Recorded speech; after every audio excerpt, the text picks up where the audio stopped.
Saudara, di tengah bergulirnya kasus dugaan fitnah ijazah Jokowi di Polda Metro Jaya, kubu Roy Suryo yang tergabung dalam Bon Jowi mengadukan sengketa ijazah ke Komisi Informasi Pusat.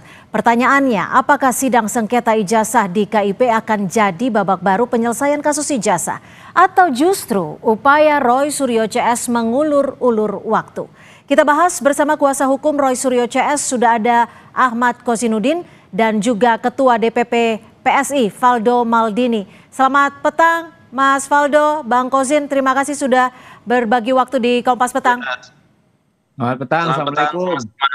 Ya Mas Valdo, ini saat ini kan Polda Metro Jaya masih menangani kasus fitnah ijazah Jokowi. Kalau di tengah jalan ada gugatan soal keterbukaan informasi publik atas ijazah Jokowi, menurut Anda, apakah kasus ijazah ini murni kasus soal hukum atau politis?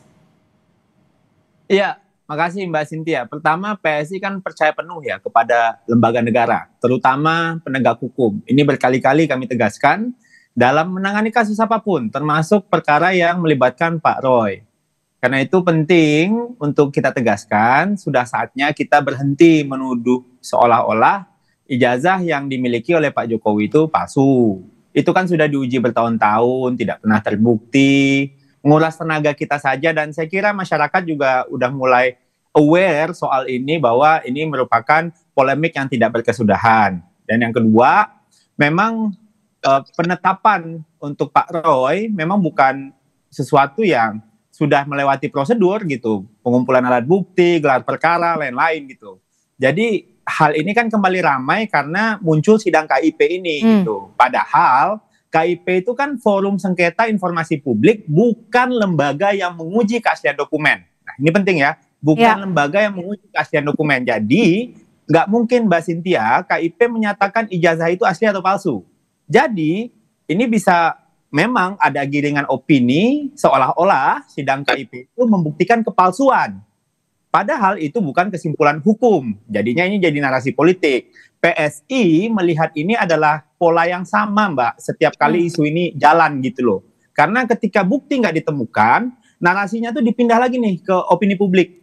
Nah ini nih yang kita jaga. Kritik boleh, sangat boleh. Upaya yang dilakukan oleh Pak Roy juga kita juga ya silakan tempuh jalur hukum dan kita sama-sama menghormati. Tapi fitnah ini, Mbak, yang bisa merusak kualitas demokrasi kita. Dan kita harus menjaga, kami kira, ruang publik agar nggak dipenuhi oleh tuduhan personal yang nggak bisa diuji. Dan kita harus tegas di sini nih, karena demokrasi butuh oposisi, butuh kritik, dan butuh juga pengawasan. Tapi demokrasi itu bisa hancur apabila ada tuduhan-tuduhan yang tidak berdasar, yang dianggap wajar. Jadi hari ini, ya Pak Jokowi sedang banyak difitnah bagi kami, bisa jadi besok entah siapa lagi. Makanya PSI konsisten, bukan untuk membela personal saja, tapi membela standar berpikir agar kita tetap sama-sama waras. Oke, Bang Kozin. Baik, kami tangkap. Bang Kozin, jika disebut fitnah, jika disebut menggunakan pola yang sama, apakah dari Anda sendiri melalui sidang KIP ini, kubu Anda merasa bisa mendapatkan akses untuk melihat ijazah asli Jokowi? Baik, yang pertama ya, bahwa perkara ini menjadi lama, panjang, dan melelahkan, menguras energi anak bangsa, bahkan belakangan partai yang bernama PSI ikut-ikutan nimbrung, ikut mengulurkan tenaganya padahal juga tidak dibutuhkan dalam kasus ini. Itu sebab pangkalnya adalah karena adanya egoisme seorang Joko Widodo yang berulang kali diminta untuk menunjukkan ijazahnya, selalu berdalih apa kewenangan rakyat untuk meminta dan apa kewajiban saudara Joko Widodo untuk melihatkan itu kepada rakyat. Padahal pada saat yang bersamaan seorang hakim Mahkamah Konstitusi, Pak Asrul Sani, itu telah memberikan contoh teladan yang sangat apik sekali ya. Sikap seorang negarawan yang terlepas tidak ada kewajiban hukum bagi Pak Asrul Sani untuk menunjukkan itu, dan tidak ada hak juga mungkin publik menuntut untuk ditunjukkan, tetapi hakim Mahkamah Konstitusi dengan legowo memberikan teladan yang baik sehingga persoalan itu tidak perlu menguras energi anak bangsa dan tidak perlu melibatkan PSI untuk nimbrung di kasusnya Pak Asrul Sani begitu. Sehingga cara yang ditempuh saudara Joko Widodo inilah yang keliru begitu, ingin meyakinkan publik ijazah saudara Joko Widodo asli, tapi caranya dengan memenjarakan rakyatnya, memenjarakan anak bangsa yang berusaha menggunakan nalar kritis untuk meneliti. Yang kedua, memang kami tidak berkecimpung di urusan KIP, tetapi kami sangat mengapresiasi setiap tindakan dari setiap anak bangsa yang memang ingin masalah ini terurai. Karena soal ijazah ini tak ansih tentang selembar dokumen, tetapi ijazah tersebut pernah digunakan dalam pencalonan dalam kerangka memenuhi ketentuan pasal 169 Undang-Undang Pemilu, dan juga berhasil menempatkan Saudara Joko Widodo menjadi pejabat publik. Alhasil bahkan pejabat publik 2 periode sebagai Presiden Republik Indonesia. Artinya kawan-kawan yang ada di Bon Jowi, ya, bongkar ijazah Jokowi itu ingin memberikan peran aktif untuk memperbaiki kinerja bangsa, khususnya dalam hukum kearsipan, karena bagaimanapun segala hal yang berkaitan dengan tata cara dan syarat administratif pencalonan itu harus terjaga. Dan nanti itu akan menjadi kaitan tentang apakah sebuah dokumen itu benar atau tidak, tentu arsip atau administrasinya terjaga atau tidak begitu. Dan teman-teman yang ada di KIP justru mengkonfirmasi, menguatkan hasil penelitian klien kami, ya sebagaimana disampaikan oleh Saudara Roy Suryo bahwa ijazah tersebut 99,9% palsu, atau meminjam ungkapan yang disampaikan oleh Rismon Sianipar. Tapi gini, saya ke Mas Faldo. Mas Faldo, jika disebutkan bahwa ini adalah ego Jokowi sehingga tidak membuka ijazah asli Jokowi, dan juga ada sidang KIP yang sampai sekarang polisi juga maju mundur terkesan soal penahanan Roy Suryo CR, apa tanggapan Anda? Tapi usai jeda, kita masih akan kembali membahasnya.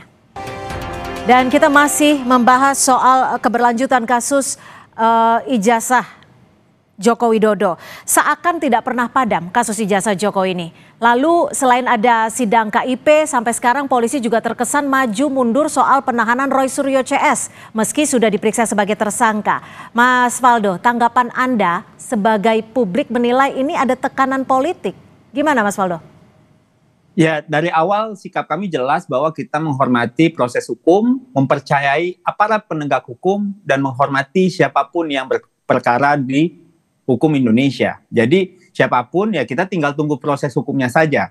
Tapi yang ingin saya juga jawab adalah bahwa kita ini nggak bisa membiarkan Republik ini tersandera sama isu yang sama. Berkali-kali, ini udah 11 tahun. Jika memang isu ini sama, seakan tidak pernah padam, apakah memungkinkan agar ini segera usai, segera saja ditunjukkan? Seperti yang tadi disampaikan Bang Kosin, mungkin bisa mencontoh Arsul Sani. Ya, kan ini logiknya gini Mbak, Anda yang nuduh, kenapa Anda harus meminta kita yang buktiin gitu loh. Kan ini makanya proses ini ada dan berjalan. Ini kan logikanya kebalik. Misal nih Mbak Cynthia, saya tuduh Mbak Cynthia tadi maling roti ya. Loh, ini nggak ada. Justru harusnya kan saya yang buktikan bahwa Mbak lagi maling gitu loh. Nah, kasus ini begitu Mbak. Jadi ini aneh sekali logikanya, orang yang dituduh harus membuktikan. Nah, ada proses hukum jalan nih gitu. Jadi sebenarnya kalau melihat kasus ini, yang palsu itu bukan ijazahnya, tapi narasi-narasi yang muncul ini yang palsu. Baik, gitu loh. Kami tangkap. Lalu Bang Kozin, saya langsung ke Bang Kozin ya. Bang Kozin, jika untuk menjawab statement dari Mas Faldo tadi, apa sebenarnya indikator yang paling kuat, baik itu secara teknis, baik itu secara hukum, bahwa apa yang menjadi dugaan Anda itu soal ijazah Jokowi adalah benar, bahwa tidak asli? Putus tadi ya, udah terdengar ya? Iya, tadi bahwa dikatakan oleh Mas Faldo, untuk apa menunjukkan ijazah asli Jokowi jika dituduh. Jadi ada pembuktian yang harus dilakukan oleh pihak Anda. Cukup. Narasi Bung Faldo itu kan narasi yang berulang, yang sangat menyembuhkan dan terbukti tidak bisa meyakinkan publik untuk menghentikan keyakinan mereka bahwa ijazah Saudara Joko Widodo itu bermasalah. Gitu. Tambah lagi setelah ada Arsul Sani makin meyakinkan publik. Secara teknis harusnya dengan menunjukkan itu sederhana, tapi diulur-ulur begitu. Apa sih mau disembunyikan dari Republik ini soal selembar dokumen? Selanjutnya memang masalah ini menjadi lama, panjang, dan melelahkan itu bukan karena ulah pengkritik, justru Joko Widodo sendiri yang kemudian memasukkan ke proses hukum 30 April yang lalu begitu. Dan saya justru tidak menghormati proses hukum di Polda ini ya, karena pada saat yang bersamaan dugaan kepalsuan ijazah itu di Barreskrim Mabes Polri justru dihentikan. Ini yang kemudian kami tangkap. Kriminalisasi ini dilayani oleh polisi dengan cara apa? Menghentikan kasus laporan masyarakat tentang dugaan ijazah palsu di Barreskrim, pada saat sama melanjutkan proses di Polda sampai hari ini klien kami pun jadi tersangka. Jadi apa sih yang mau dipamerkan kepada penduduk di negeri ini kalau perlakuan terhadap anak bangsa itu berbeda? Dan kalau kita bicara tentang lama, itu justru yang ditanya harusnya Saudara Joko Widodo. apa sih yang kau takutkan, kau khawatirkan sehingga engkau menyimpan tuh barang yang nggak dibawa mati juga itu ijazah. Oke. Kemudian sampai mengharukan partai sekelas PSI ikut nimbrung dalam Oke, ini. gimana Mas Faldo dan bagaimana juga Anda bisa menjawab soal hasil ataupun dari sidang majelis KIP ini?